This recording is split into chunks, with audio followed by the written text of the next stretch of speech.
United States Department of Agriculture. Good morning. Thank you, Inga. Good morning. Good morning and welcome to the National Agricultural Library for today's public lecture, Locating Black Stories at the National Agricultural Library. I'm Paul Wester and I'm the director here at NAL. Before I go any further, I have one logistical item for both the folks who are here in the room and who are online from around the country. We are recording today's session to benefit those who are here in the room as well as those who are online, and just keep that in mind as we proceed through the day. Before I go any further, I'd like to offer a land acknowledgement. Every community owes its existence and strength to the generations before them around the world who contributed their hopes, dreams, and energy into making the history that led to this moment. Some were brought here against their will, some were drawn to migrate from their homes in hope of a better life, and some have lived on this land for more generations than can be counted. Truth and acknowledgement are critical in building mutual respect and connections across all barriers of heritage and difference. At the National Agricultural Library, we believe it is important to create dialogue to honor those that have been historically and systemically disenfranchised.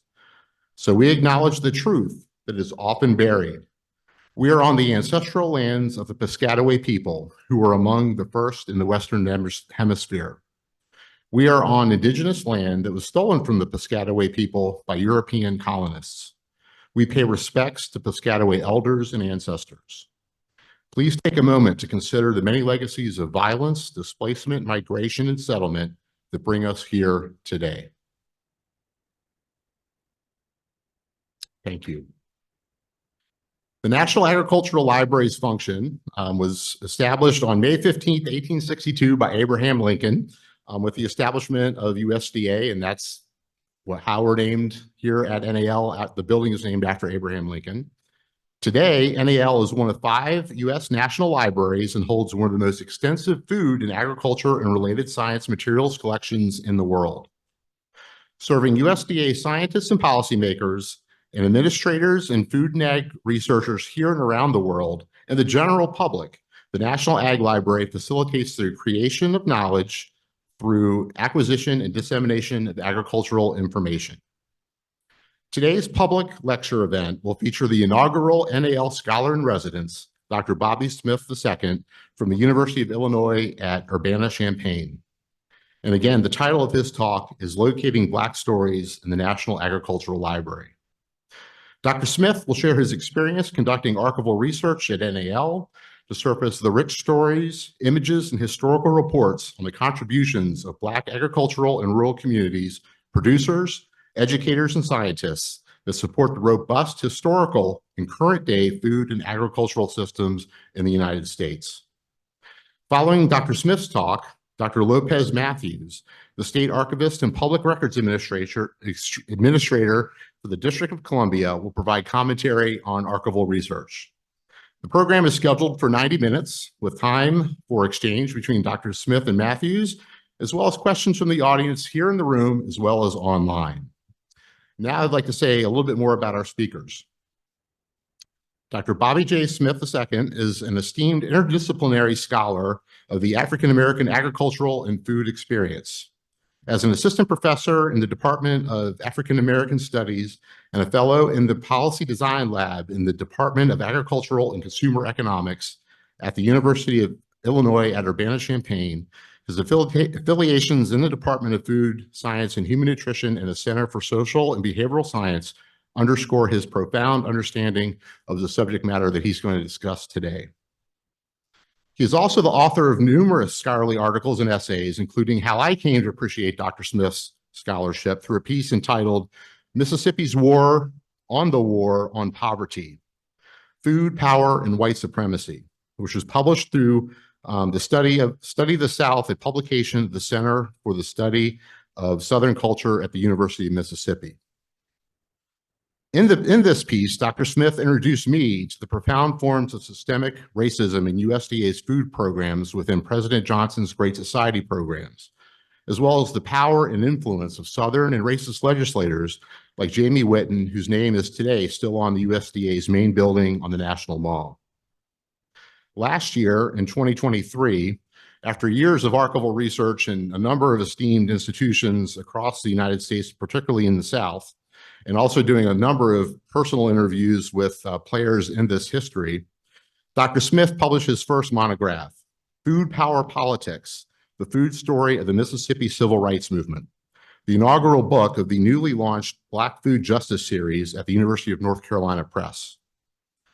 Bobby's research and teaching create an intellectual sphere in public space to interpret how Black people build agricultural and food systems amid inequalities that orbit the Black world, and how agricultural and food systems built by Black people reconfigure pre-existing conceptualizations of agriculture and food.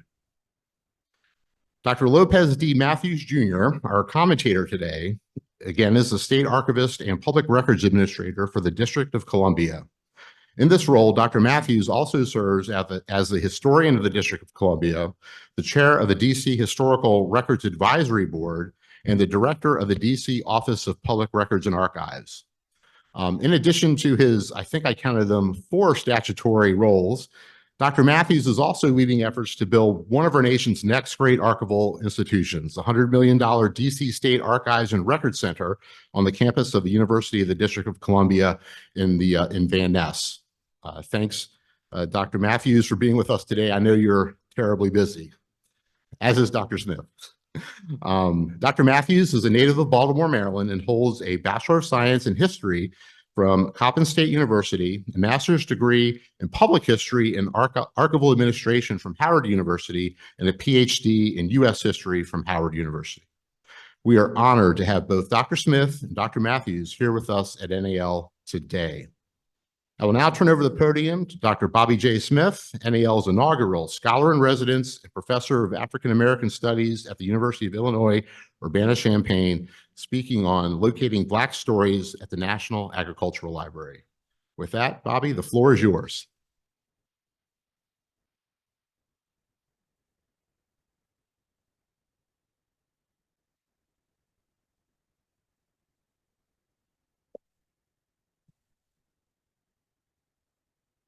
Good morning. Thank you, Paul, for the kind introduction. To Mr. Wester, NAL staff, esteemed guests, USDA personnel, and friends. I am Dr. Bobby J. Smith II, an assistant professor of African American Studies at the University of Illinois at Urbana-Champaign, and I'm honored to give this lecture as the inaugural NAL Scholar in Residence.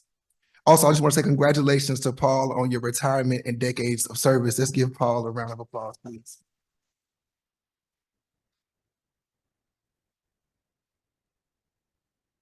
As a social scientist and professor in African American Studies with a background in sociology and agricultural economics, researchers like me are often not invited to discuss how we think about archives and historical narratives. Yet I want to thank Paul and his colleagues here at the library for making my residency a fulfilling moment in these early years of my academic career. I come from generations of Black folks who devoted their lives to agriculture, from the cotton fields of Central Texas to rows of tobacco in rural Eastern North Carolina. And it is their experiences that shape me today and inform how I think about Black people's historical relationships to agriculture.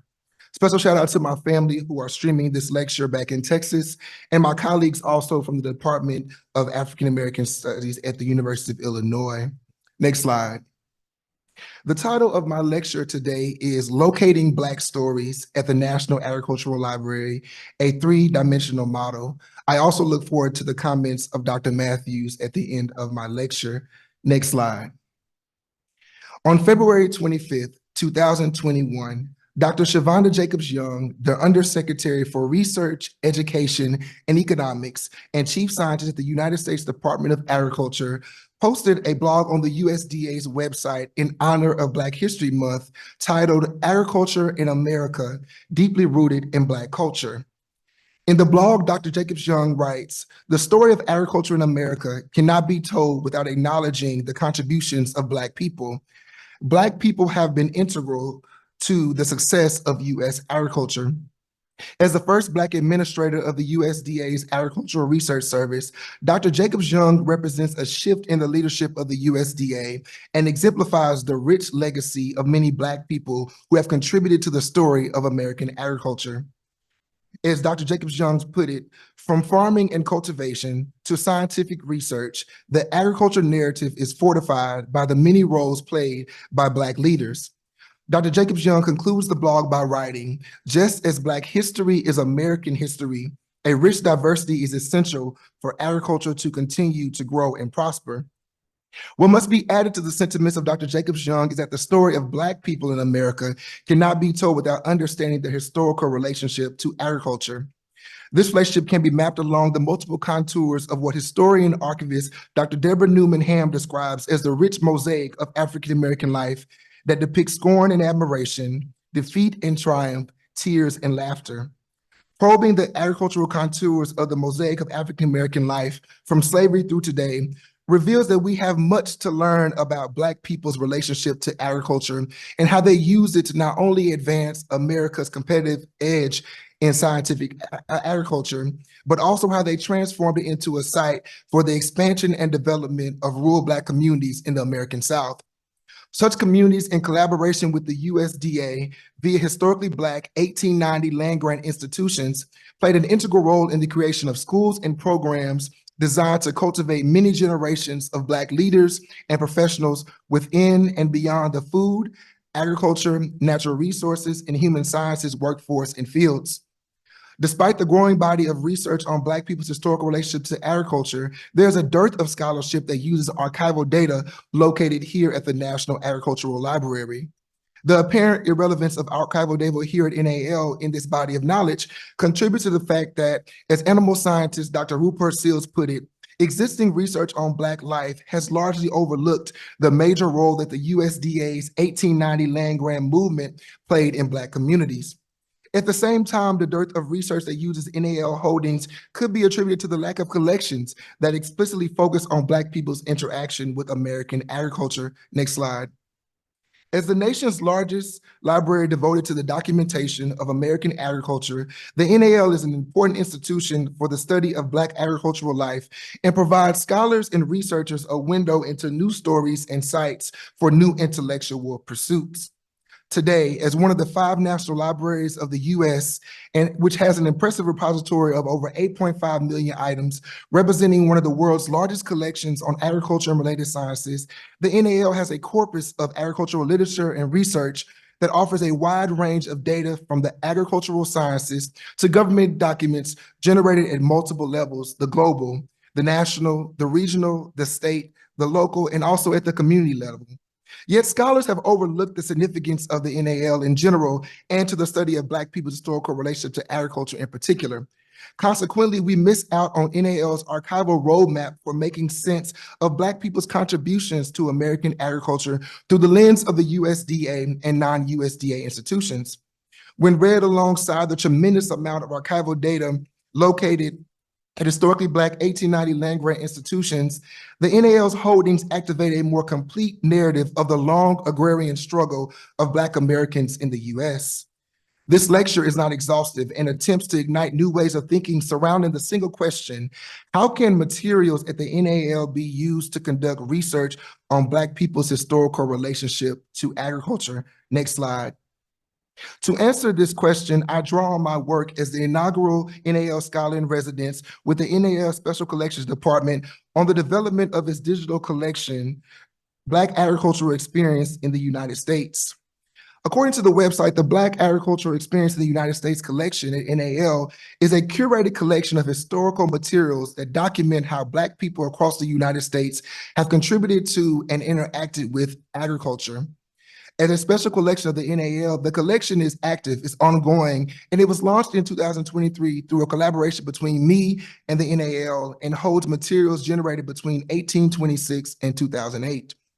In this lecture, I provide a new way of conceptualizing the NAL to enable researchers and scholars to locate Black stories, stories that focus on Black people's historical relationship to agriculture here at the library. In thinking about select documents in the Black agricultural experience in the United States digital collections, I locate this lecture at the crossroads of Black studies and Black archival thought.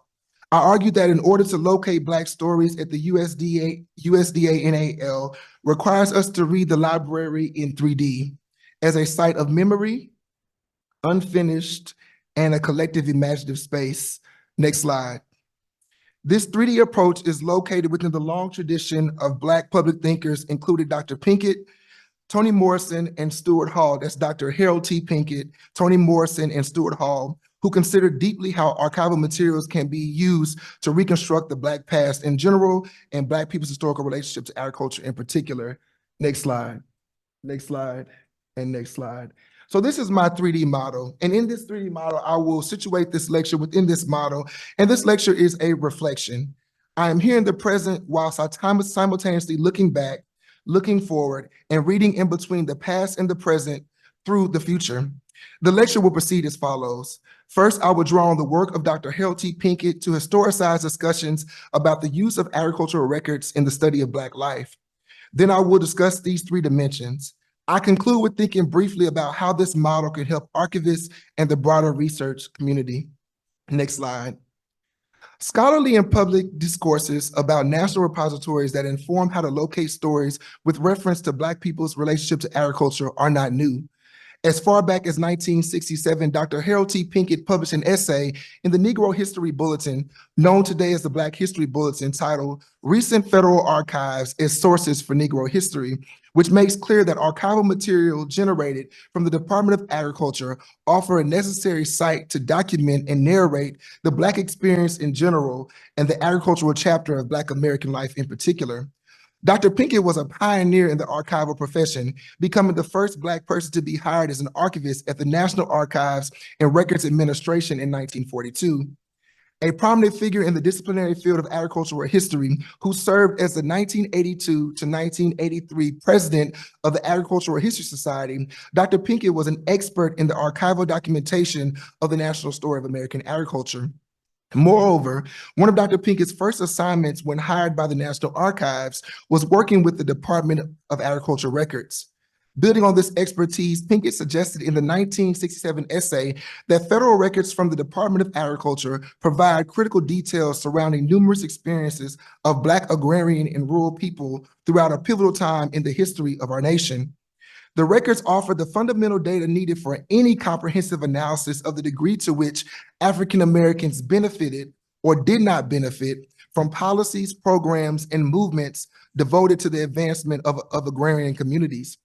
Dr. Pinkett's work influenced generations of Black archivists and scholars who have helped us see Black life in repositories across the nation. In many ways, this lecture continues its legacy. It offers a different angle at seeing Black life through the lens of a researcher who interfaces with archivists and related professionals to build and reconstruct Black worlds in the scholarly enterprise of African American studies that is devoted to social responsibility and academic excellence. What makes this lecture different, though, is that while Dr. Pinkett argued for scholars who study for Black life to make use of the records from the USDA, scholarship on Black life that engages with such records is sparse. I argue that it's sparse in part due to the fact that scholars and researchers are unaware of the records or do not even know how to approach such records. This lecture addresses the latter and provides scholars with a technique and model for locating Black stories at NAL. Next slide. I show that this model is built on the idea that the NAL represents a three-dimensional shape configured as a site of memory, unfinished, and a collective imaginative space. By explaining this model, I also bring attention to the work of the NAL and hope that this lecture ignites a wave of scholars who study Black life to work with archivists and related NAL staff to make use of the records. Next slide. In her essay, "The Site of Memory," Black woman writer Toni Morrison provides a useful tool for reading NAL materials to examine and recover Black people's historical relationship to agriculture. Morrison writes about her own process of constructing Black worlds in her own work, specifically related to enslaved Black people. Morrison's work provides a window into the interior lives of Black people, those who didn't necessarily write about their own lives. Morrison asserts that those who study Black life must engage in a literary archaeology that enables us to uncover what remains were left behind and to reconstruct the world that these remains imply. When engaging in this archaeological technique, Morrison argues that the remains can be read as text and subtext, and that researchers arrive at such texts in thousands of ways, learning each time they begin anew how to recognize a valuable idea and how to render the texture that accompanies, reveals, or displays it to its best advantage. Such recognition brings life to the remains. Some documents, images, reports, notes, and correspondences, and even letters, offering what Morrison calls a site of memory. Building on Morrison, I argue that the NAL is a site of memory composed of remains, discovered and undiscovered, that bring into focus the world that shaped Black people's historical relationship to agriculture. Memory in this context is an instrument and function of recovery. As I work with special collections and related library staff here at NAL on recovering and uncovering materials that make up the Black agricultural experience in the United States digital collection, it became clear that what was known as the Negro Extension Service offered a vast amount of remains that contain both statistics and narratives about how rural Black communities use cooperative extension to uplift their lives. Negro Extension operated in states, primarily in the South, where the nation's land grant system was segregated. While segregation as an idea was rooted in the belief that Black people were inferior to white people and therefore should not be in the same social or physical space together, segregation also forced Black people to create innovative processes and practices to enhance their own lives as a way to survive deplorable economic and socio-political conditions. It's important to note that the origins of Negro Extension predates the Smith-Lever Act of 1914 that created the formal Extension Service. Negro Extension, as we know it, began around 1915 as an integral part of the nation's cooperative extension service system and lasted 50 years until 1965 when it was dismantled. The materials we located in NAL's holdings illuminated how important Negro Extension was in the communities it existed. In many ways, Negro Extension was a gift and critical service by and for Black people, providing intergenerational Black programming for all ages. Such programming was documented by Negro Extension agents, but these documents contain more than just simple standard reporting. They provide narratives about how Black folks use Negro Extension for more than just agricultural support. They use it for youth programming, home improvement, neighborhood beautification, community development, and rural leadership training, to name a few things. Next slide. Reading the NAL as a site of memory recovers often muted aspects of Black people's historical relationship to agriculture and illuminates how NAL's holdings is necessarily incomplete and unfinished. As we work to locate more remains to build this first phase of the digital collection as it stands right now, we uncovered many documents related to experiment stations located at 1890 land-grant institutions. As a research arm of the nation's land grant system, experiment stations were operationalized by the Hatch Act of 1887. Although 1890 land grants are legislatively ineligible to receive funds for research from the Hatch Act and did not receive funds for food and agricultural research until the Evans-Allen Act of 1977, 1890 institutions still conducted agricultural experiments between 1887 and 1977. In spite of this disparity, a brief survey of the Black agricultural experience in the United States digital collection provides a snapshot of the 1890-based experiments via Booker T. Washington's Tuskegee Institute's experiment station under the direction of prominent Black agricultural scientist, Dr. George Washington Carver. Carver's work has been well documented as through the NAL's George Washington Carver digital collection that displays 38 Tuskegee Institute experiment station bulletins. What is analytically interesting about experiments conducting at 1890 land grants is that Carver's bulletins occupy most of the historical record. Yet research shows that agricultural experiments were also conducted as far back as the late 1880s by scientists at my alma mater, Prairie View A&M University in Texas, the Lone Star State's 1890 institution, as well as West Virginia State University around the 1930s. Yet these experiments and scientists have yet to be considered as part of a collection or amplified in the American memory. I mention this to show that the NAL has more to unearth. Consequently, the NAL's archive must be read as an unfinished body of knowledge, which raises questions about how we describe this institution. As sociologist Stuart Hall writes, that it is impossible to describe an archive in its totality. As the work is produced, one is, as it were, contributing to and extending the limits of that to which one is contributing. It cannot be complete because our present practice immediately adds to it and our new interpretations inflict it differently. An archive may be largely about the past, but it is always reread in the light of the present and the future. Thinking in the present, we must also ask new questions about how experiment stations shaped Black people's historical relationship to agriculture. Recovering Dr. Carver's colleagues across the 1890 landscape of agricultural experiments and expanding how we think about the tremendous impact of 1890 land grants on the nation in general will also impact those communities today. Next slide. Reflecting on the previous two dimensions, which posit that the NAL archive is a site of memory and unfinished, creates archival anxieties. Such anxieties can be addressed in reading the NAL archive through a third dimension, what I call collective imaginative space. This third dimension cultivates collaborative efforts between libraries, archivists, scholars, researchers, communities, documents, and other archival materials to locate and make available Black agricultural stories that assist us in asking new questions while also re-examining old questions surrounding the long history of the 1890 land grant institutions, beginning with the Moral Act of 1890 that facilitated the development of a segregated system of agricultural education, as well as the system of historically Black land grant institutions. Approaching these questions requires a level of collective care and relationality that requires the need to embrace, situate, and reckon with the oppressive characteristics of Black people's historical relationship to agriculture via the USDA. That means we have to understand how words used to identify and characterize Black people in a particular way have been used, namely the words Negro or colored. While the terms may be offensive to some, we must use them in their context and ensure that we are responsible for informing the public of how we use these terms to explain episodes of the past. For example, the Black agricultural experience in the United States collection includes a reparative language statement that situates multiple contexts for historical materials.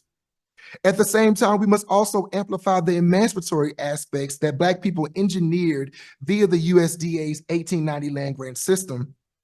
Emancipatory dynamics clarify the ability to think creatively and imaginatively in the collective process of locating more fuller stories of the past, working within and beyond the holdings of the NAL. This process centers Black people and uses the NAL as the foundation of documented agricultural knowledge that can then be triangulated first with data from 1890 land grants and then supplemented with data from predominantly white 1862 land grant institutions. Here, I center 1890 land grants in this collective imaginative space because for decades, these were the only institutions in the nation that systematically researched and studied, from the sciences to the humanities, Black people's historical relationship to agriculture.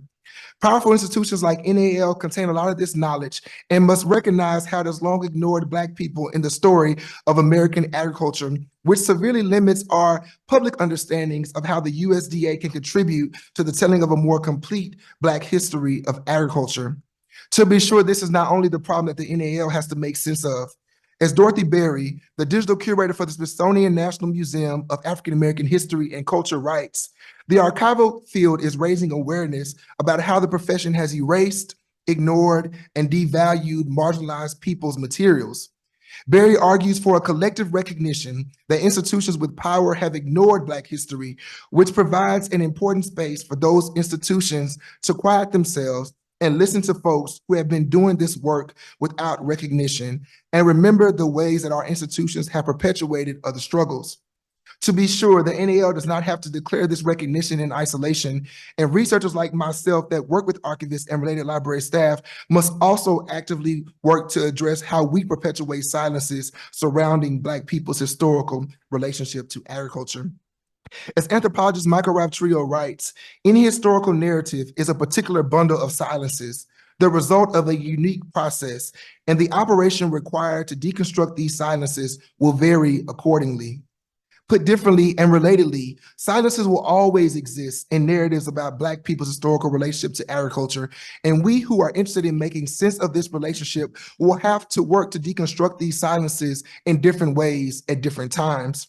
My argument here is that reading the NAL as a collective imaginative space enables us to produce a more robust deconstruction process that allows us to build and locate Black stories at NAL. Next slide.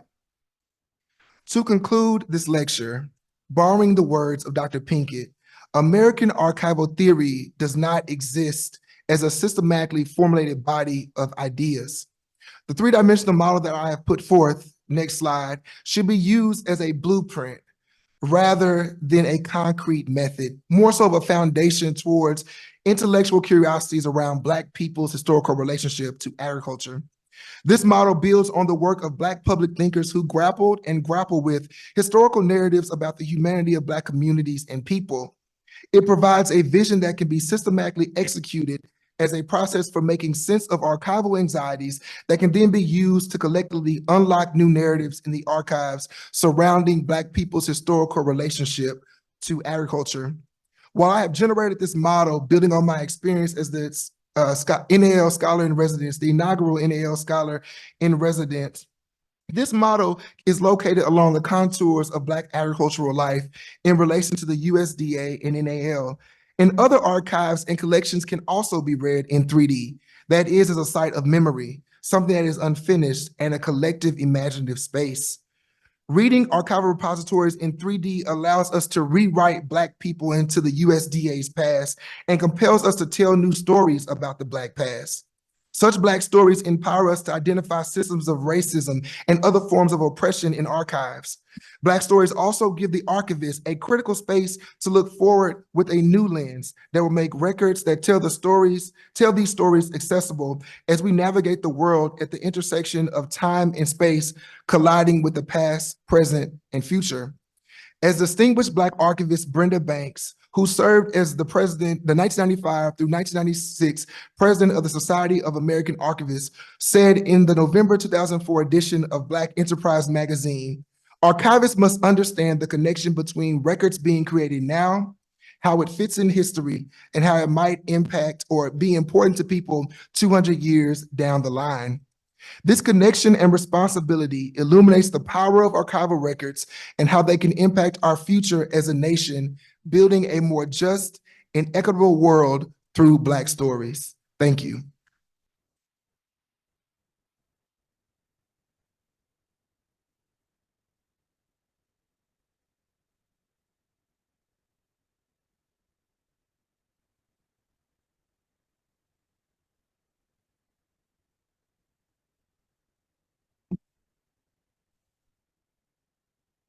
At this point, I'd like to welcome Dr. Lopez Matthews up to offer some commentary.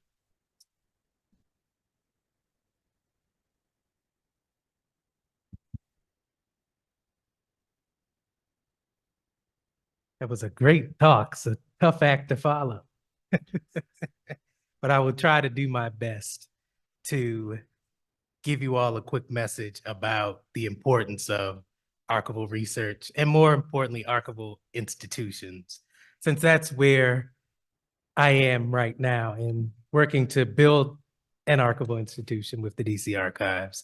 And I've spent my career kind of building archival collections and institutions, and I'll kind of get to that. But I would just say, like what Bobby said in his speech, Dr. Smith said in his speech, is that archival research is like going on a treasure hunt. That's what I tell my students, and that's what I tell people. That's how you think about archival research. It's not linear. It's zigzags to find what you want. And because it tells the story of people, and people's lives are complicated. People's work is complicated. And that's why it is difficult sometimes to find stories of different groups of people in archives. You know, Dr. Smith spoke about finding Black stories here at the National Agricultural Library. And sometimes those stories can be hard to find in large institutions because you have 3 different types of archives. You have public archives, which talks about the city, the state, and the people. You have private archives, which focuses on the people and their organizations. And then you have government archives like the organizations the organization that I run, which talks about the government and its relationship to its people.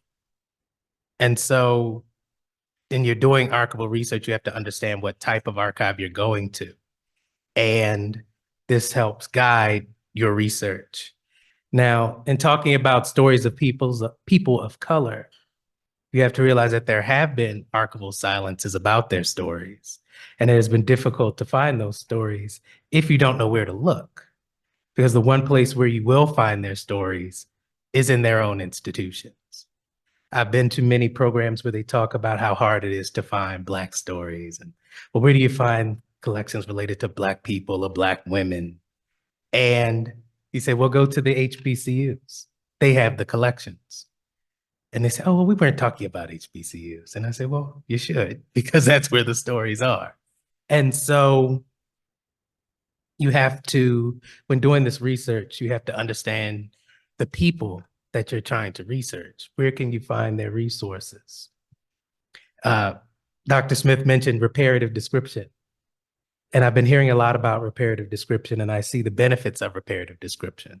But also you have to understand that sometimes that might help erase stories because you're erasing the language that was used to describe people, and then you can't find it. When I was helping to teach students how to do archival research, I said, well, maybe you have to type in that word that you don't want to type in, because that's how you're going to find what you're looking for. And sometimes that's the only way to find what you're looking for. And so I really appreciated Dr. Smith's talk in speaking about that, because it is very important. He also touched on digitization. And I am a fan of digitization. I call myself a digital archivist, although I'm not trained as a digital archivist. I trained myself as a digital archivist, and I'll get to the importance of that later. But it's an avenue for preservation, but more importantly to me, digitization is an avenue for access. And it increases access for those who do not have the luxury of traveling around the country to different archives. They can search collections, they can find what they're interested in, they can then contact those institutions, if it's not digitized, to say, hey, could you send me a copy of that? I can't really get there. And more often than not, people will help you and they'll send it to you. And so it really increases access to archives to those who would never have access to a collection before. And I want to mention that because I built a digital archive, just big up myself at Howard University. And I said to myself, we're going to the National Agricultural Library.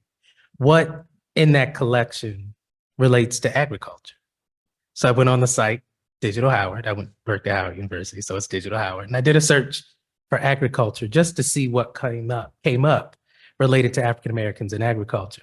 And I found 2 pages worth of collections that talk about agriculture and African Americans and their relationship.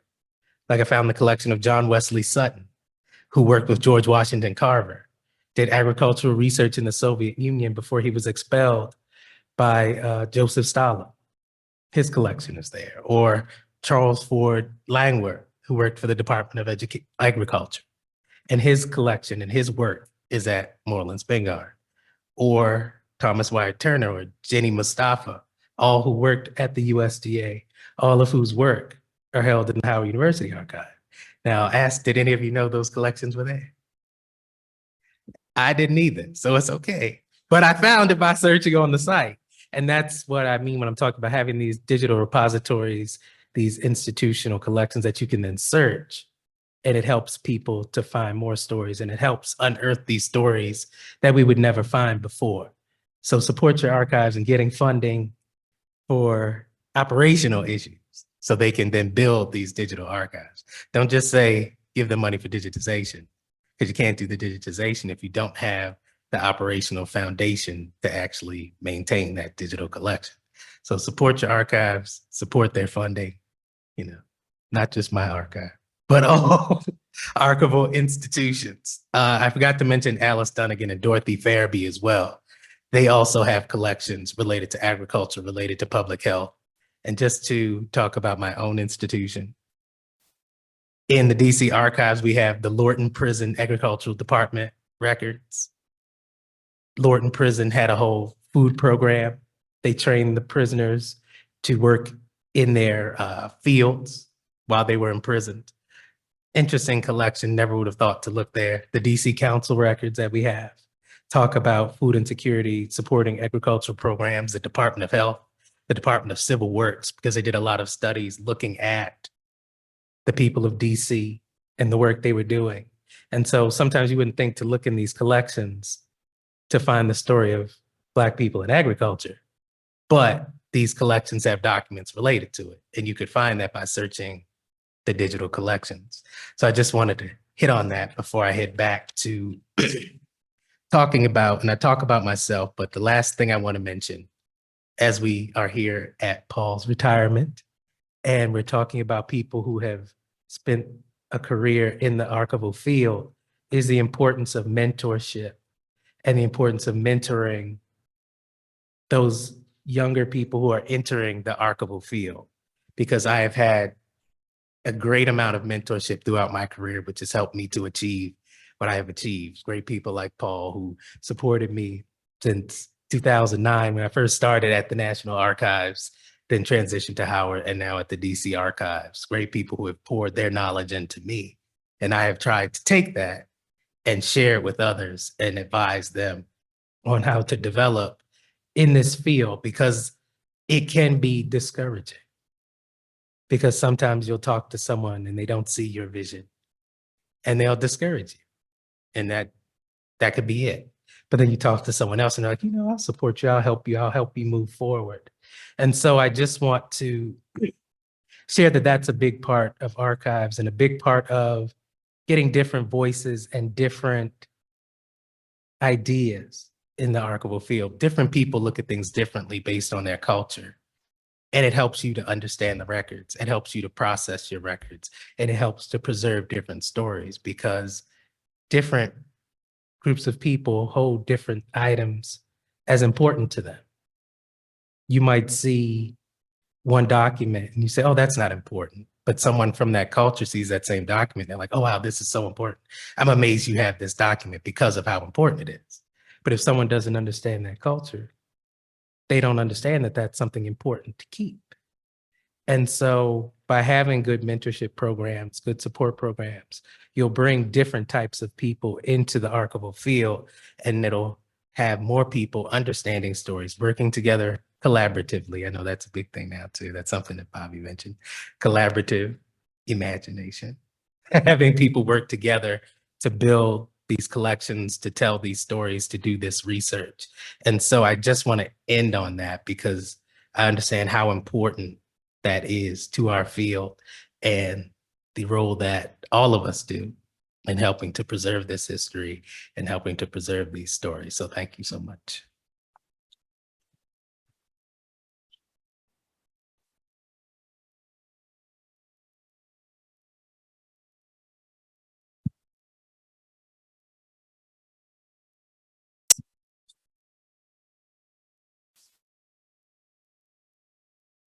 So I'm going to ask our speakers to come up and take a seat, and we'll have some question and answers here in the room. I also want to let our budget director, Mike Arnold, know that I did not work with Mr. Matthews to make the comment about having funds for digitization. So, but I do appreciate you making the point. So at this point, we're going to open it up to questions and answers here in the room as well as online. And what I'd like to first do is hand the microphone over to you guys to see if you want to ask questions of each other while we get the questions queued up online. Well, I can start with a question for you, Dr. Matthews. I was fascinated by you speaking about records at Howard University. And Howard is in the 1890 land grant institution. So I'm wondering, how can we work more with non-1890s to recover the story of Black people's relationship to agriculture, recognizing that 1890 land grants were region specific? And there could be other schools that we should be working with. So I wonder, how can we work with, well, the first question is, it's a two-part question. The first question is, how do we work with non-1890 Black colleges? And then also, how can we work with non-Black colleges as well to recover this story? So I would say, speaking with the librarians, they're the ones who know where the records are, they're the ones who know what's actually held in their institutions. And so speaking with them about it, saying, hey, I'm interested in learning this, not necessarily going in as, where are these stories? Are you hiding them? No, say, I know you have some great resources here. I would love to come work with you to help uncover these stories and see what you have related to this topic. Like, I'm sure if you went and said, oh, I want to learn about agriculture, some people might say, well, what would we have related to agriculture? But then you look at the curriculum, you look at some of the people whose collections they have, you say, oh, there's a connection right there. Like I told you, I just went on a search and all of a sudden, oh, there are all these collections related to agriculture at Moreland Spingarn that I didn't know about because I had never thought to look at it. So I think working with those institutions, seeing what they have and realizing that, especially because of the era of segregation, most of our scholars, most of our students were at those institutions. And so that's where their stories lie. So you'll have to go to them and you'll have to speak with the librarians. I know most people go and talk to faculty, but I say talk to the librarians because they know what's actually in their collections. Now, I guess I'll ask you a question. And I'll say that I'll ask did you have to get creative in looking through the records here at the National Agricultural Library to find those Black stories? How did you have to change your thinking to locate these records? Yeah, when I came to, so before I came, so last summer when I came to do the scholar in residency here, before I went on the website, went through the catalog and just started searching things, particularly using, what was creative about the process to me was more so around the words you have to use to get the stories you want. Understanding that I came in, just wanted to think about how can we even use, like what materials are located here at the library that can help me with my own research around thinking about Black people's historical relationship to agriculture, but also recognizing that while I'm saying Black people weren't called Black people some 30 years ago. So we think that African-American, these terms around Black have been used for a very, very long time. But in fact, when you're searching for some of these historical stories, you have to start thinking about the ways in which Black people identified themselves or how other people identified them. So we had to get creative and just really thinking about because so when I first actually got to the library, we searched regular terms and we used the Boolean approach where we put things in quotations. So shout out to librarians. The reason why I say Boolean approach because my librarian at my undergraduate institution at Prairie View A&M University, our ag librarian really helped me as an undergraduate studying agriculture at Prairie View and helped me think about how to start discovering more information through these searches. So fast forward to now, I get here and we start doing searches like around Black people in quotations and Black agriculture in quotations. And we find things too, but we weren't finding a lot of historical materials. So then we replaced it with words like Negro or colored, and it opened up the floodgates were open essentially, in that we started learning so much more about how Black people took what USDA programs and made it work for them. While the USDA has a mandate, whether it's through experiment stations, whether it's through extension, whether it's through the land grant institutions, when we think about USDA programs, particularly in Black communities, it was more than just keeping records around agricultural innovation. It was about building communities. It was about building leaders. And once some of these programs went away for various reasons, the community suffered. And we were also able to think about Black communities today through the past and think about how how some of these programs no longer exist and what is done to Black communities today. And then what would it look like to use those programs as a blueprint and recreate them today? So how do we use both librarians, archivists, scholars, researchers, and the communities to look at the past and use the past as a way to produce a more equitable future? So we did get creative in that it required us to really use particular terms, but then also drawing on each other's expertise. Because as a scholar, I understand the ways in which scholars have historicized and documented particular aspects of Black people's relationship to agriculture, but also there's also the importance of archival science. and recognize that as a researcher, I'm not an archivist. I've created archives in quotation because I'm not an archivist. So I've created my own archives for my projects. But the actual process of archival science was very, very helpful because where I wasn't confident in, they were, and when they weren't, I was, and that created a very, very great experience. I think it was a really, really great experience, and I look forward to seeing what that collection builds from.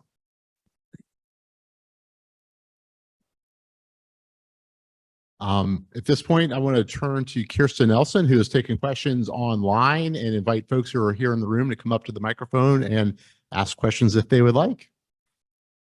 Thanks, Paul. I do have a question that is sort of in line with what you're just discussing. How can cultural heritage institutions better collaborate to bring collections to the attention of scholars? I think that they can create websites that link digital records, not necessarily going in and say, oh, you're a small institution.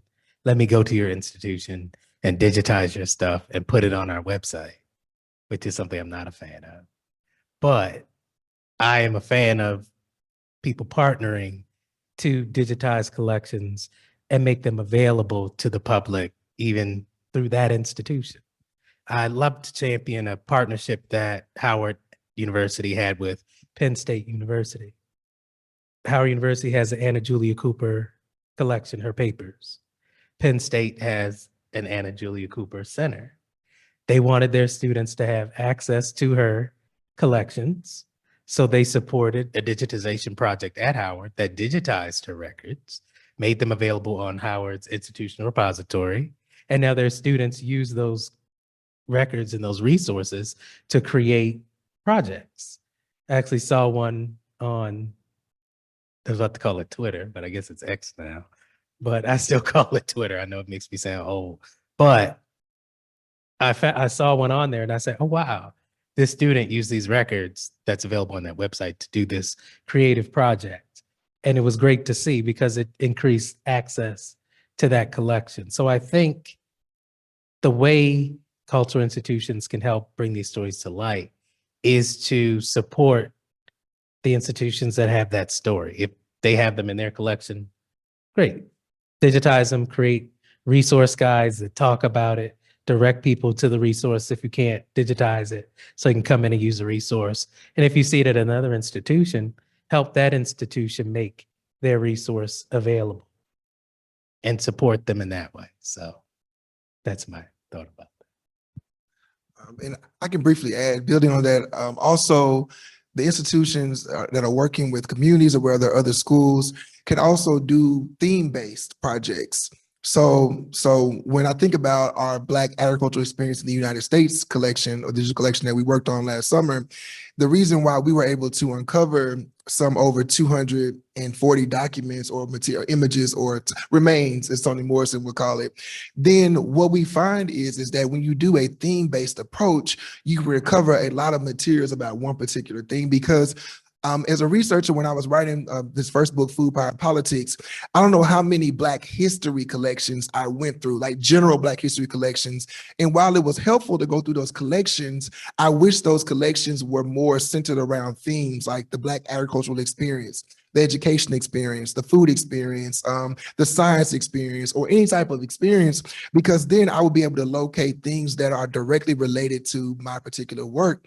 And sometimes when you do archival research from this side, we tend to get lost in the details because everything is cool. It's like, oh, wow, I didn't know that. Oh, wow, I didn't know that. But it has nothing to do with my project. And I've spent 36 hours at least on this one detail that is not pushing me forward in this book project.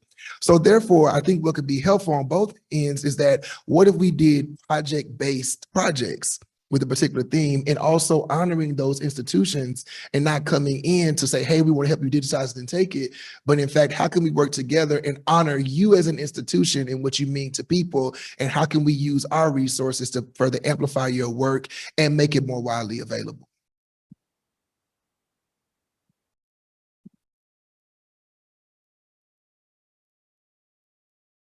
I'm full of questions. Well, I'll keep this short. First of all, thank you both for this. Has anybody written the history of, I think you called it the Negro Extension Service, the forces that contributed to its forming, the kind of programming that it provided, the circumstances that led to its demise in 55, and what succeeded it? And then fast forwarding, if you were going to make recommendations to your federal agricultural research service now, and how to create records so that future historians could understand the experiences of the folks that you're talking about and its relationship to its government, what kinds of data do we need to be collecting systematically to understand? We're, as an organization, very steeped in our impact on stakeholders who we typically imagine by commodity group or region, with kind of a colorblind view in the delivery of public services.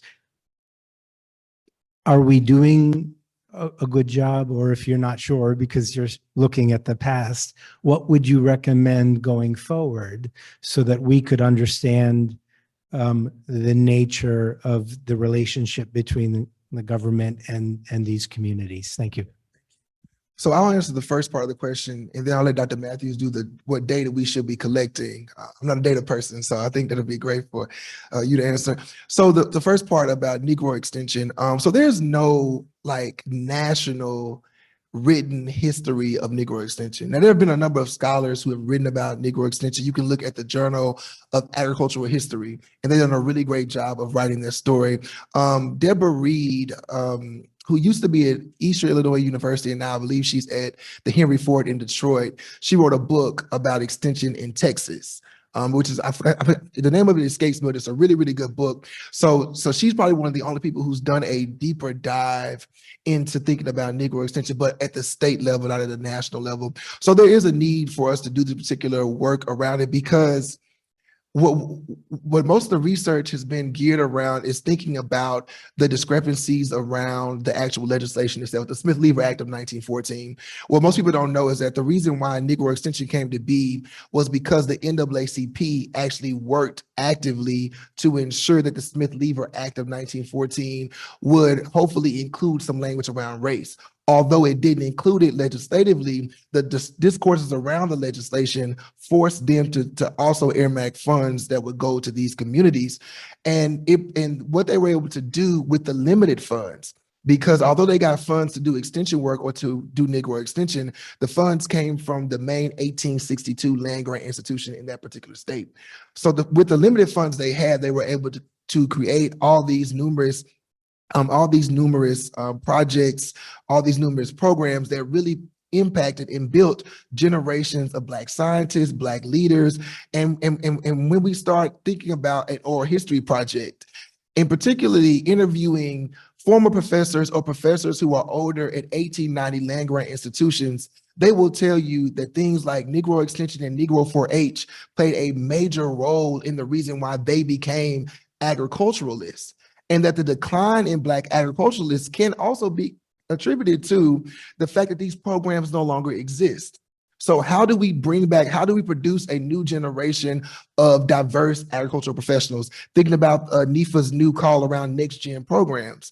We have to build on the past and not recreate what happened in the past, because those conditions don't necessarily exist anymore.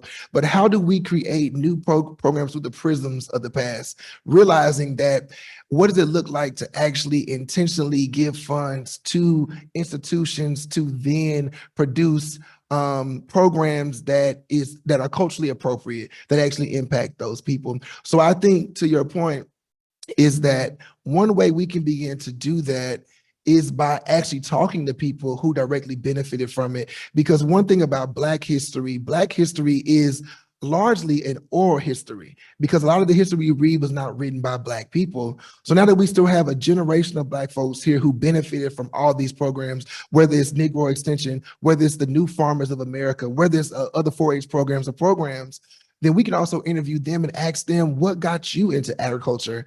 And also we have a number of Black people who worked for NRCS. So if we think about the actual USDA connection, interview employees who have retired and ask them, what made you want to go work for the government? What made you want to do this work? And then how do we take that information and then put it into the production of programs that can then benefit all people? And for my part, I would say produce annual reports. You know, they're a wealth of information, a wealth of knowledge, reports about certain groups, certain projects. Why was this project created? How did we carry out the project? Who did it benefit? How did those people who benefited from it use the fruits of our labor? And what were the long-term effects? You know, that type of statistical data is very helpful. Reports, as now a person in a government archive, I've learned the importance of reports, because you go through them, you look at them and you're like, oh, wow, I've learned so much just based off this report that I really, you know, you produce annual reports today, you're like, oh, here's an annual report. But then 30, 40, 50 years from now, you look back at that report and you're like, oh, wow, I'm learning so much about this institution and its work and what it did and how it impacted people just based on these reports. And so that's, I think, key, keeping the reports with the data in one place. So you don't have to go through 17 places to find what you're looking for. I've become a big fan of annual reports, having done research and work in a government archive. It's amazing. Okay, we have a lot of online questions, also a lot of appreciation for the talks you both gave. So people are really enjoying this. I do have another question, and Paul, you might want to jump in a little bit on this one. It is, one, can you provide an example of a reparative language statement? And that is something we've worked on at NAL. And the second part of the question is for you, Bobby. Are you engaged with any open science communities, or have you considered starting one to expand collaboration on digital archives you've created?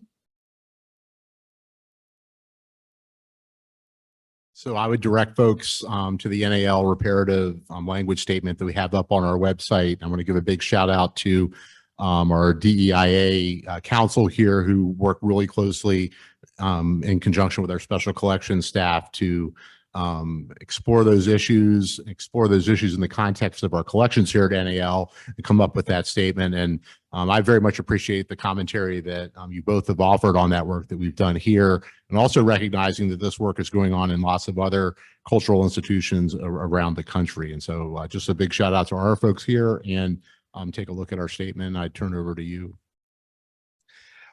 So I'll address the open science question. I did want to just say one more thing about the question before about extension records and also things like that. In building on the comment about reports, in reading some of these reports about particularly extension in Black communities historically has been amazing. And what's been really good about it is that these reports provide statistics and narratives. So you get both the numbers and the stories of how people felt about these programs. And extension also existed in, at least the Black extension existed in at least 17 states. So also you have state level data. So you have Virginia, you have Texas, you have Louisiana, you have Mississippi. So there's so much information out there, and that people just don't know how to get to it. One, because it's not digitized, or people can't travel to the states to get it. And then some of these repositories are not in good shape, and which is a whole different conversation. But there's a lot of data there around, and I'll keep bringing up extension because extension was such an important, innovative idea in the early 1900s, and it reached so many people, and it still reaches so many people because it's all, I mean, extension is located almost in every single county. I say almost because some counties have merged together in some states, but it's located in all these counties, and it still impacts people in good ways. And there's ways to bring that knowledge of the past to the present. About open science. So I'm not a part of any particular open science organizations. I do know that the Journal of Agriculture, Food Systems, and Community Development is an open access journal. And all of their research, it comes from whether the hard sciences or also the humanities. It's always systematic, it's peer reviewed. And that's one place where you can get a lot of different research from different scholars across the nation. And it's open access, so anybody can Google the Journal of Agriculture, Food Systems, and Community Development, and you'll be able to access all of their research. To the second part, no, I haven't thought about opening up my own open science type of organization or enterprise. It's a lot of work that I don't want to do right now, but I do appreciate that idea, and I will consider that going forward. Thank you for the question. Could I just mention, and I don't want to stop your question, but I just wanted to mention, as you were talking about the reports and how they tell you so much, there's a report that we have in the DC archives that the city council put together after the 1968 riots. And they talked to people who participated, and they asked them why they participated, what made them so angry, and they collected statistics related to the Black experience in DC during that period and before. And it was just fantastic. You learned so much about what life was like in DC during that time, just based off that one report. And so just to push for reports. I didn't mean to become an advocate for reports, but Keep writing reports, please. Keep writing reports.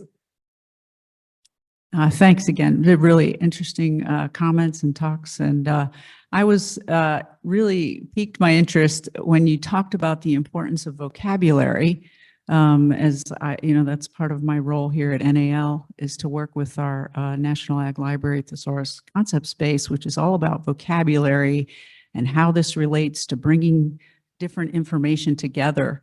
And to hear from, a historical perspective, it's not surprising to me, but it's important to remember that when language changes, and it always does, just like we all change through the generations, how important that link back is to the language. You sort of described it like you were essentially blocked from a lot of information until you were able to use, some old language. And, we worry about things that become offensive and, and so working with the vocabulary, it's something that I think about, how to maintain that link back to, even a subject like genetics, what kind of terminology was used in 1920 or 30 or, breeding and, and how it's changed to now where we have, single nucleotide polymorphism, genetics kinds of things. Oh dear.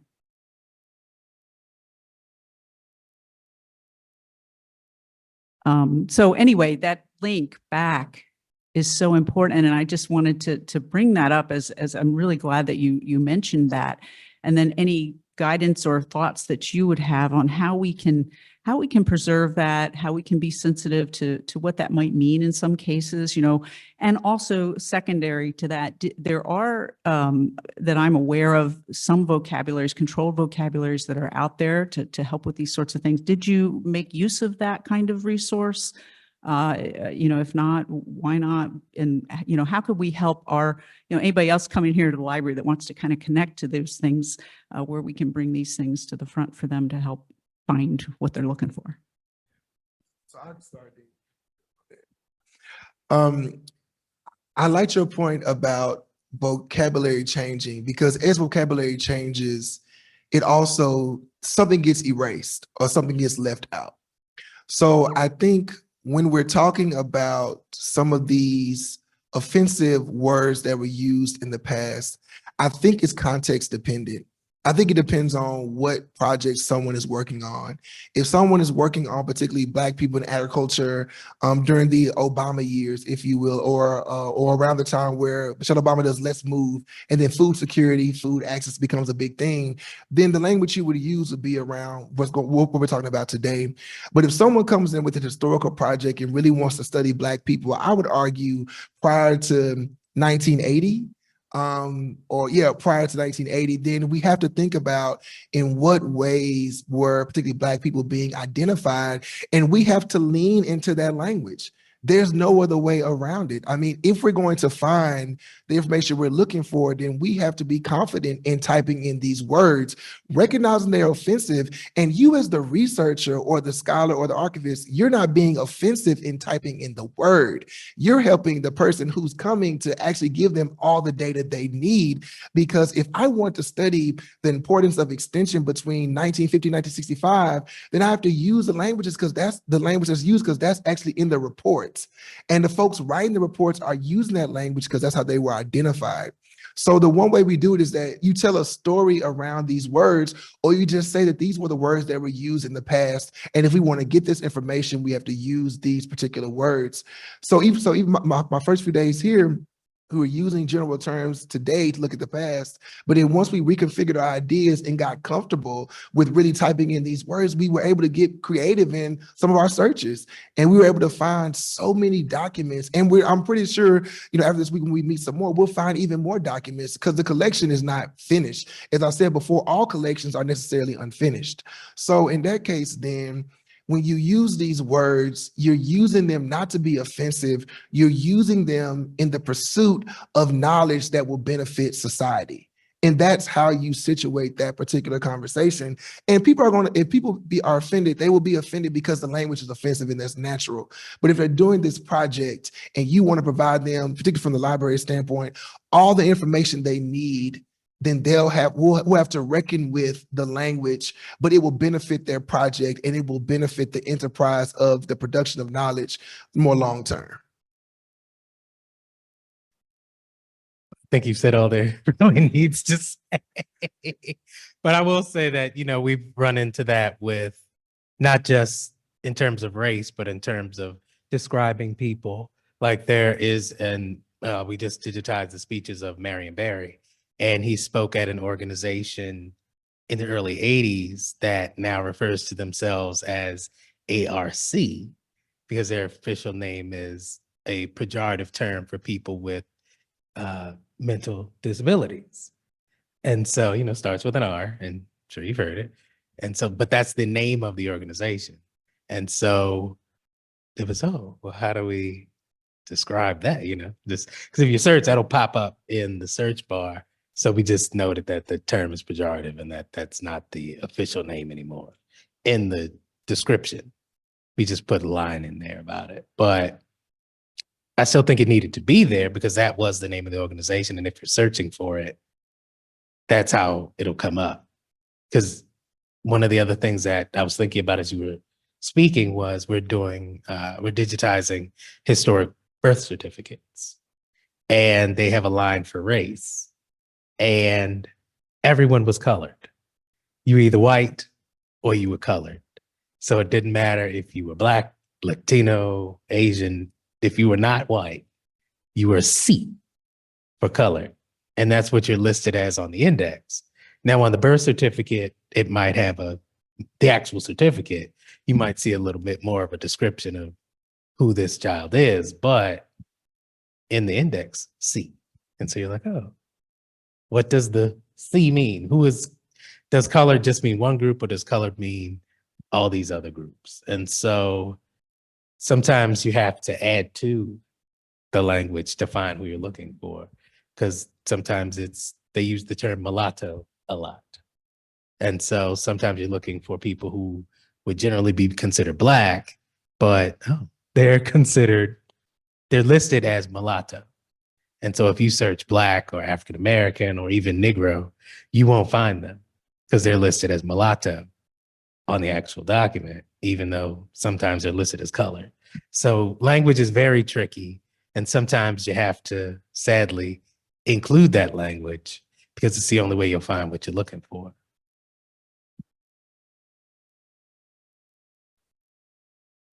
Thank you for the presentation and the comments. Really share your experience with the Black stories. So my question is, right now, the research is becoming really interdisciplinary and transdisciplinary. So I was wondering, would you share some kind of insights regarding how to use Black stories in those interdisciplinary studies or research, specifically in the agriculture and the food space? Thank you. I think so. So thinking about the utility of Black stories to a larger conversation about agriculture and food and research, I think one way to do that is by thinking about how we situate the idea of Black stories. And is it that these stories are just about Black people and their stories, or are these stories about, or are these stories also produced by Black people? Because those are two different things. One, and I'm saying this because it's a complex way to think about how we're going to use Black stories. And I think it depends on what the particular discipline seeks to do with that particular Black story. So when I think about particularly the field or the discipline of agricultural economics, they will be interested in understanding consumer data, particularly big data, to do regression analysis or a number of modeling. So how do we particularly find data on Black people at that level, historical data or data in general, that then economists or ag economists or applied economists can then use to then generate their models and generate their statistical output? And then how do we use the stories of Black people that we know to then help explain that data even more? So how can we use someone like a sociologist who studies Black life to work with an economist to understand how many or why Black folks, or what we say is, what are the factors that would contribute to Black people purchasing milk in the 1950s? And then we could think about Black people's biology, or some Black people's biology. And it is the reason why Black people were not buying milk. Is it because of a biological issue? Or was it because the way that communities thought about milk? Or was it a food access issue? Was it food insecurity? Was it hunger?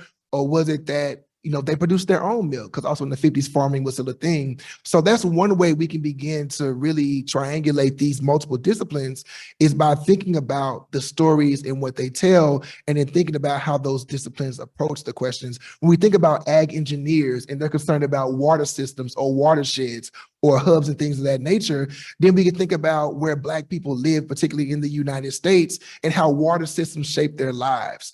So then we can think about, did they actually produce their own type of water systems that were never necessarily captured in larger scientific conversations about watersheds?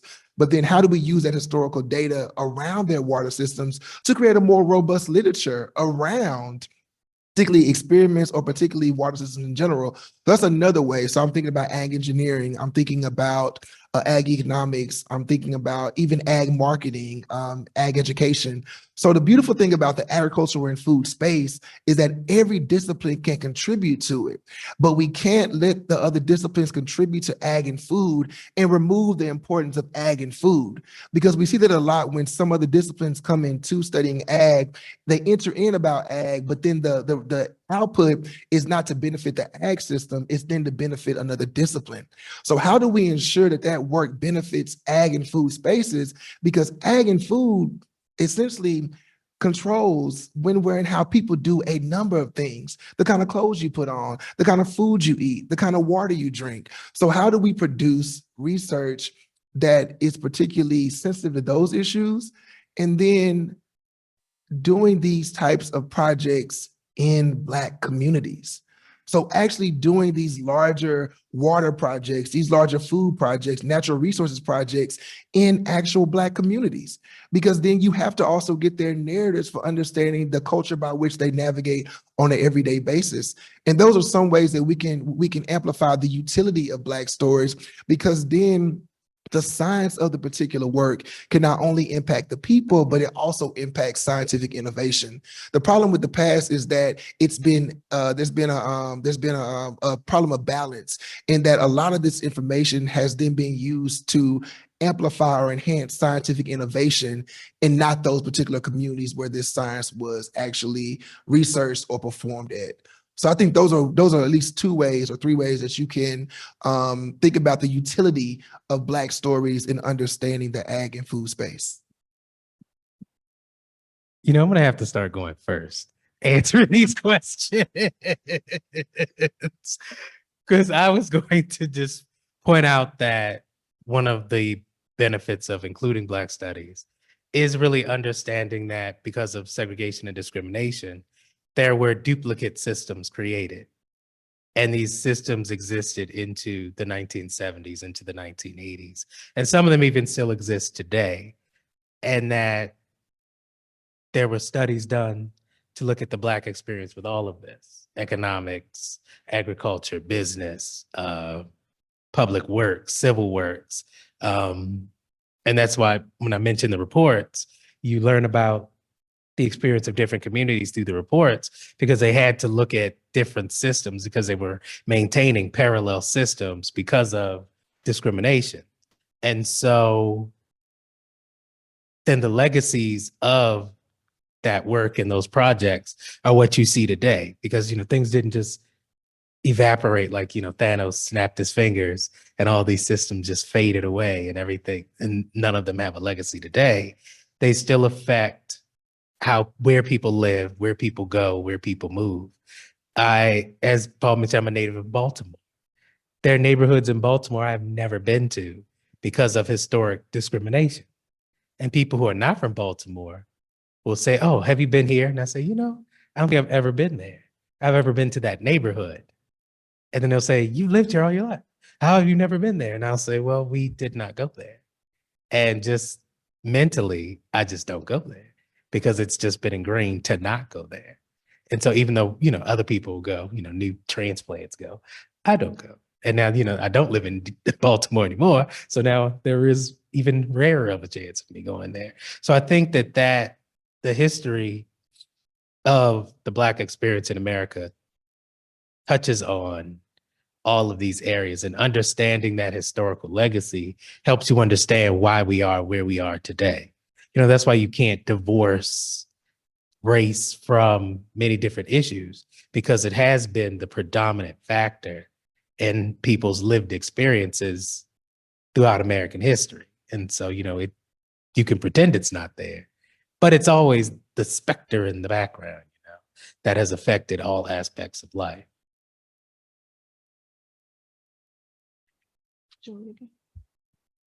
Okay, we can do another question that came into the Q&A. For both speakers, what other formats or venues do you suggest for archives to offer collective imaginative spaces?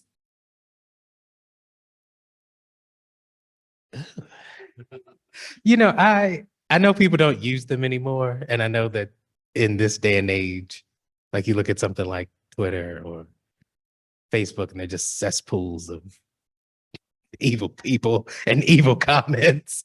But I do see the utility of message boards and community spaces for people to communicate with each other, collaborate with each other. You might have to moderate them because, you know, we see what happens when things are unmoderated. I think the comment section of any major newspaper is probably the 8th circle of hell. But I think those are creative spaces. And then I think public libraries have done a great job of creating collaborative spaces for people. They've really done a good job of creating collaborative spaces for people. So I think that public libraries are doing it. I think there's a place to create communities online to bring in people from all over the world where they can work together and collaborate. So that's my thought. And see, I went first this time. I mean, I don't have much to add. I think there's something about public libraries. I think there's also something about community centers. So when I think about the history of just Black people's relationship to agriculture in general, there are a number of communities that have since dwindled over the years. But majority of these communities, particularly rural Black communities, now I'm thinking about Texas in particular, that have these community centers that are designed to preserve the history of this particular area or region.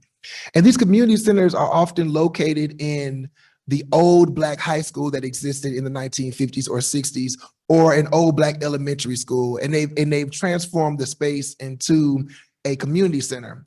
So one thing we could do is actually working with those community centers. And I'll bring that up because I'm currently working on a new project on what I mentioned earlier, the New Farmers of America, a youth-based Black agricultural organization that existed between the 1920s and 1960s. And as I was thinking about the New Farmers of America in Texas, there's a community center in East Texas, outside of the place we call I forgot, is it Green? I forgot the name of it, but it's in East Texas. And there's a community center there. And in that community center, they have a whole exhibit dedicated. Now, when I say exhibit, this is not something we see here in AL. So it's not like something that is particularly well produced due to resources, but it is an exhibit, whether it's on the side of a wall or in a corner, that preserves this history. So what would it look like if my alma mater, Prairie View A&M University, went to this community center and started thinking about what materials do we have in our archives that tell this particular story, and what do you all have through the oral tradition or through actual documents, or even some of the clothes or t-shirts they would wear. So then we turn it into this collective imaginative space where now we're imagining what does it mean to think about this history and how can it be useful today, but we're centering it in that community. These public libraries are also not far from these places as well. So what does it look like to create a network then in these communities where the community center, the public library, and maybe the 1890 land, or think about the South, 1890 land grant all work together to amplify this story, and then also understand the importance of bringing in people who understand what this story means across the nation and world. Many times people are working in silos where they don't really understand, like, why is this jacket important? And I'm like, this jacket is important because it tells a larger story that impacted over 50,000 Black boys each year for 40 years. That's massive. That's millions of people that were impacted. And this one jacket provides one chapter of this larger story that impacted millions of Black folks.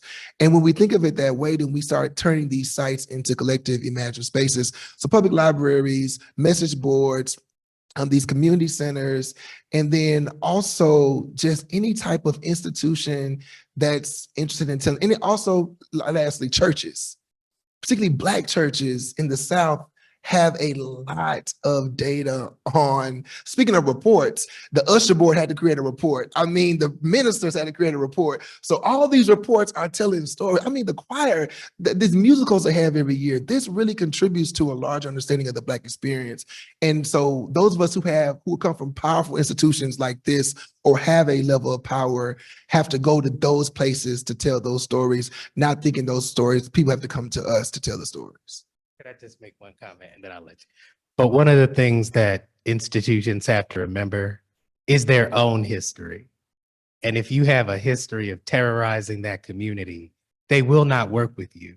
And so you have to have a moment of self-reflection to say, is my institution the best institution to do this work? Because we may want to do it. We may want to support these groups and these communities and these community organizations, but what is the relationship between this institution and that community? Because will they actually be willing to work with us? Because I've seen instances where larger institutions have decided that they want to support or do projects with local communities, and the local community is extremely hesitant, extremely resistant, and people are like, well, why don't they want to work with? We have all of this money to support these projects, and the local community says, we don't care how much money you have, we will never work with you.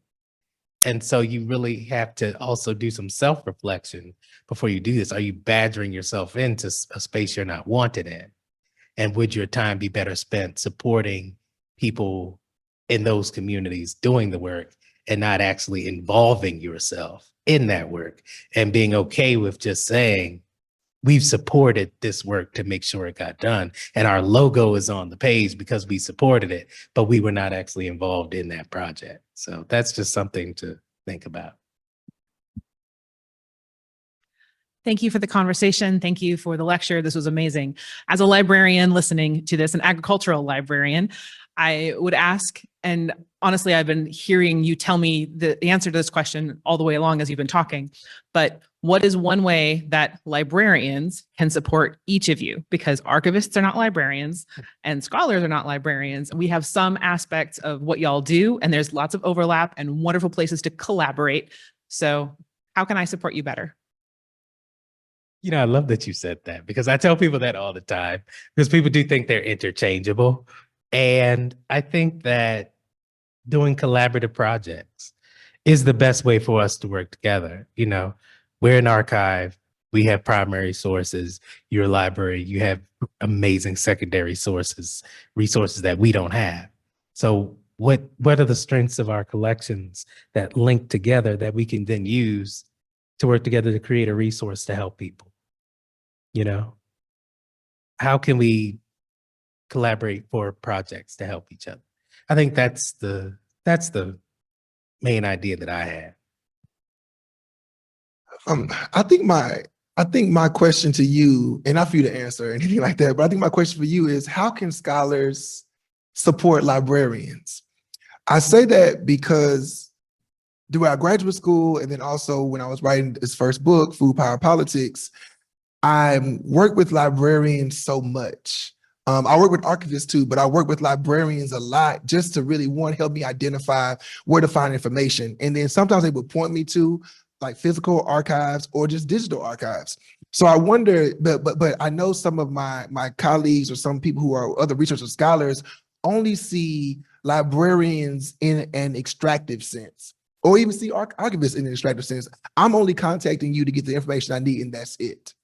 So I think there's something wrong with that, because what I've learned in writing my first book was that I was able to gain so much information just from having a conversation with librarians and archivists. Not me just putting in something into the website and putting something into the system, and then you go get it for me and bring it to me and I read it. But it's like, hey, I'm doing this project on a particular instance in time and space, and I'm looking at this collection. You know, where else do you think I should look? And I remember when I was in Mississippi at the Mississippi Department of Archives and History, working with archivists and librarians. And what blew my mind was that they were like, hey, Bobby, like, your project is good, and we saw the collections you identified to get the fellowship, because you have to say you want to look at some collections to get the fellowships. But then they were like, but wait, there's thousands, no, not thousands, let me not say that. There are many other collections that you're not looking at, and you should look at them. And then we started developing a rapport, and then librarians started sending me emails of stuff they were finding. So it's not about, I think you all already help us naturally because of the way the system is set up, and that if we put in a request, you go find it from the reference desk or circulation, and that's it. But I wonder, how should we be approaching librarians to get the knowledge that you all have within and beyond the catalog? And I think that's where our conversation should really be, because then once we know how to approach you, back to what you were saying about self-reflection, once we reflect on why we're showing up and thinking that your job is only to give me information, when in fact, no, there's something you have beyond this information that can help me, that would benefit me more. So this is a shout out to all librarians, because all of my projects and work have benefited greatly from librarians. So the question for me is, how can we support you in the work that you're doing, and archivists as well? Thank you. All right. I'd like to offer a thanks to you both for this just outstanding presentation and dialogue this morning, and thank the folks who are online and the folks who are here in the room.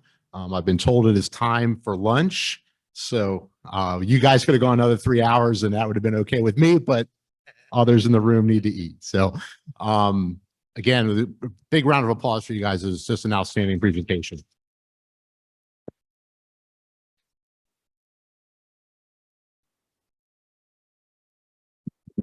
Paul, can I just make a statement real quick? You say how to support our institutions. Call your elected officials and tell them to give us money. Please. Lopez, you can come back anytime. All right, at this point, I believe the plan is we're going to vacate this room, and I invite everyone to take a look at the different exhibits that we have out in the lobby. We're going to do some transformations to the room in here, and then we'll get started on lunch. Shortly after that, we'll make an announcement about that. Again, thanks for the folks who are online. Thanks for the folks that are here in the room. And thanks also to Dr. Smith and Dr. Matthews for a wonderful morning's presentation.